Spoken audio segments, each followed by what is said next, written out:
Prime Minister Modi travels in a convoy of just 2 cars. उनकी security में कोई कमी नहीं होनी चाहिए। प्रधानमंत्री की जो सुरक्षा है उसके साथ बिल्कुल कंप्रोमाइज नहीं करना चाहिए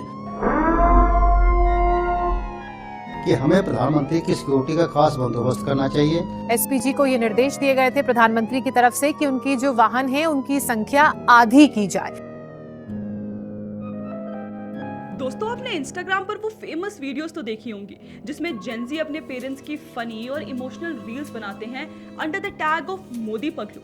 दोस्तों, मुझे लगता है कि बूमर्स और जेन एक्स के मोदी प्रेम का मजाक उड़ाना बहुत आसान है, लेकिन पीएम मोदी के हेल्थ और सिक्योरिटी के लिए उनका कंसर्न, कॉशन और प्रार्थनाओं के पीछे का कारण समझना उतना ही मुश्किल है, क्योंकि ये वो जनरेशंस हैं जिन्होंने कांग्रेस की राजनीति का देश पर असर देखा है, भारत के दुश्मनों का अपीसमेंट देखा है। बाकी से पहले मैं वीडियो में आगे बढ़ूं, आप प्लीज हमारे चैनल्स को सब्सक्राइब कर लीजिए, बेल आइकन दबाइए और वीडियो को लाइक एंड शेयर करना ना भूलें। चलिए अब आगे बढ़ते हैं। तो देखिए, हाल ही में पीएम मोदी ने वेस्ट एशिया क्राइसिस को लेकर अपनी अपील में कुछ सिटीजन बिहेवियरल पैटर्न्स पर बात की, जैसे जहां पॉसिबल हो वर्क फ्रॉम होम करो, पब्लिक ट्रांसपोर्ट और कारपूलिंग यूज करो, अननेसेसरी फॉरेन ट्रैवल और लग्जरी स्पेंडिंग अवॉइड करो, इंपोर्टेड चीजों पर डिपेंडेंस कम करके आत्मनिर्भर भारत को सपोर्ट करो और नॉन एसेंशियल परचेजेस पोस्टपोन करो। अब देखिए, इस अपील को देखकर जनता ने उनकी सराहना तो बहुत की है, लेकिन ऑनेस्टली कोई इस डिसीजन से खुश नहीं है, बल्कि उल्टा मोदी जी ने सबके एंजाइटी लेवल्स और बढ़ा दिए हैं। देखिए, जनता का मोदी प्रेम ही ऐसा है, बहुत लोग उन्हें घर के मुखिया के रूप में देखते हैं, लेकिन क्या आपने सोचा है कि देश में जिन प्रोफेशनल्स का सीधा सीधा वास्ता भारत के सिक्योरिटी apparatus से रहा है, वो मोदी जी के ऑस्टेरिटी ड्राइव को लेकर क्या सोचते हैं? Their message is firm, full of caution and carries a tone of warning. People who have been at the helm of the Indian security apparatus have also expressed their concern. भले ही वो अपनी चिंता एक सिटीजन के रूप में व्यक्त कर रहे हैं, लेकिन उनका पर्सपेक्टिव इंपॉर्टेंट है और देखिए उसे सीरियसली कंसिडर किया जाना चाहिए। जो प्रशासनीय है, अनुकरणीय है, जरूरी नहीं कि वो सेफ भी हो। फॉर्मर रॉ सेक्रेटरी समंत गोयल का कहना है कि करंट इंटरनेशनल सिक्योरिटी सिचुएशन बहुत वॉलेटाइल है और पीएम मोदी जैसे लीडर की सिक्योरिटी को कम करना सही नहीं है।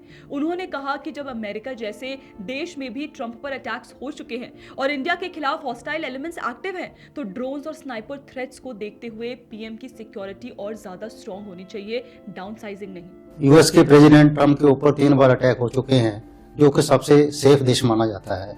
इंडिया में काफी हमारे एलिमेंट हैं जो इंडिया में के अगेंस्ट हैं, टेरर एक्टिविटी काफी हो रही है और खास करके हमारी नेबर स्टेट से हो रही है।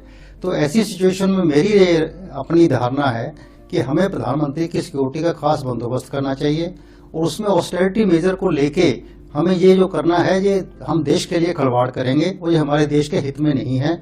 और प्रधानमंत्री की सिक्योरिटी आज कोई नई जो थ्रेट असेसमेंट्स हैं उसके मुताबिक ड्रोन्स आ गए हैं, स्नाइपर गन्स आ गई हैं, रादर हमें सिक्योरिटी को रिव्यू करके उसको स्ट्रेंथन करने की जरूरत है, रादर देन हम इसको कम कर रहे हैं। मेरे मुताबिक ये हम ठीक नहीं कर रहे, देश के हित में नहीं है। Farmer UP DGP Vikram Singh ने भी एक प्रोफाउंड ऑब्जर्वेशन किया। उन्होंने कहा कि जहां ग्राम प्रधान और पार्षद भी 10-10 गाड़ियों के काफिले लेकर चलता है, वहां विश्व के सबसे बड़े लोकतंत्र का प्रधानमंत्री सिर्फ 2 गाड़ियों के साथ चल रहा है। उन्होंने कहा कि ये कमेंडेबल एंड इंस्पिरेशनल है कि पीएम मोदी एग्जाम्पल सेट कर रहे हैं, लेकिन उन्होंने एसपीजी और पुलिस से अपील की है कि पीएम मोदी की सिक्योरिटी कवर को पूरी तरह इम्पेनिट्रेबल यानी अभेद्य बनाए रखा जाए। कि सबसे बड़े लोकतंत्र के प्रधानमंत्री होने के नाते प्रधानमंत्री को खतरा केवल राष्ट्र विरोधी तत्वों से ही नहीं है, प्रतिद्वंदियों से ही नहीं है, बल्कि पड़ोसी देश के अवांछित और चरमपंथी तत्वों से भी है।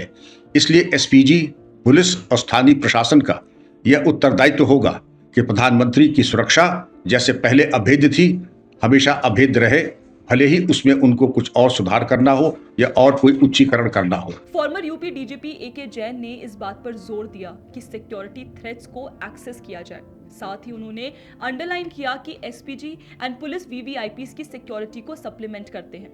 He said that PM security is taken very seriously. VVIP की सुरक्षा सर्वोपरि है देश में और उसको सुनिश्चित किया जाता है। देखिए, इनके स्टेटमेंट्स में कॉन्फिडेंस झलकता है पीएम सिक्योरिटी को लेकर, लेकिन मैसेज सुरक्षा के सर्वोपरि होने का है। दोस्तों, पिछले दशकों में देखा गया है कि पीएम की सिक्योरिटी के साथ कुछ भी गलत होता है तो उसका नुकसान और उसका मैसेज दोनों बहुत खतरनाक होते हैं। यही संदेश था फॉर्मर गोवा डीजीपी मुकेश कुमार मीना का। He did not mince words.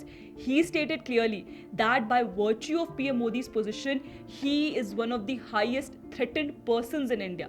उन्होंने कहा कि उनकी मल्टी लेयर सिक्योरिटी होती है, फिर भी इसमें किसी भी तरह का कॉम्प्रोमाइज नहीं होना चाहिए। और ये भी कहा कि वो आशा करते हैं कि जो डिसीजन लिया गया है वो सेंट्रल एजेंसीज और सिक्योरिटी एजेंसीज ने मिलकर ही लिया होगा। हमको प्रधानमंत्री की जो सुरक्षा है उसके साथ बिल्कुल कंप्रोमाइज नहीं करना चाहिए, क्योंकि एक बार अगर प्रधानमंत्री पे कुछ हो गया तो एक बहुत गलत मैसेज जाता है।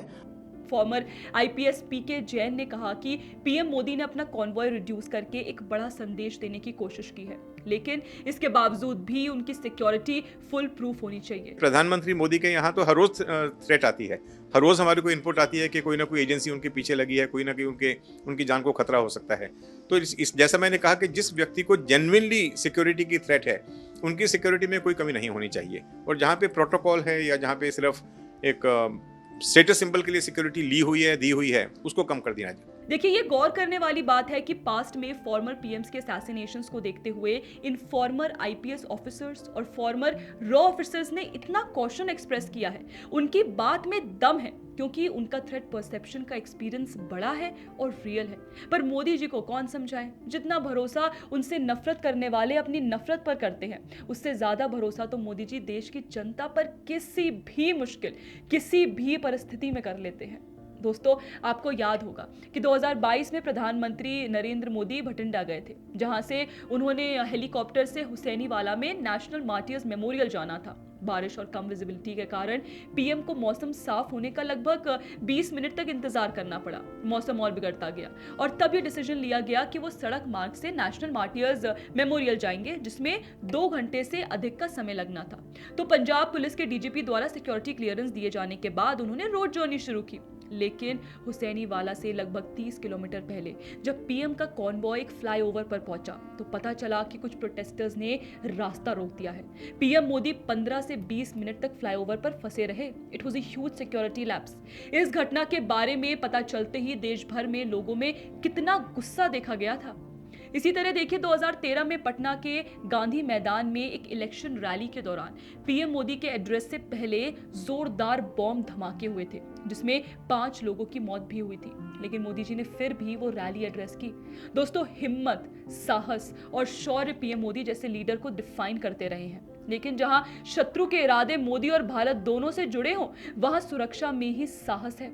देखिए, ये हमें जनता के पर्सपेक्टिव से भी समझना जरूरी है कि शत्रुबोध सही समय पर हो, तभी देश की रक्षा और सुरक्षा के लिए सही निर्णय लिया जा सकते हैं। भारत के उस प्रधानमंत्री की रक्षा करना इस समय सर्वोपरि है, जिसने देश को इकोनॉमिक स्टेबिलिटी दी है, जिससे अन्य देश परेशान हैरान भी हैं। देखिए, भारत के लोगों में आत्मसम्मान और विश्वास जगाया है, जो इंडियंस को भारतीय सेल्फ एस्टीम रिक्लेम करके दे, भारतीय सिविलाइजेशन को प्रिजर्व करे, राम मंदिर बनवाए, सोमनाथ का पुनर्स्थापन मनाए। वो तो एंटी इंडिया फोर्सेस का सबसे बड़ा दुश्मन हुआ ना दोस्तों।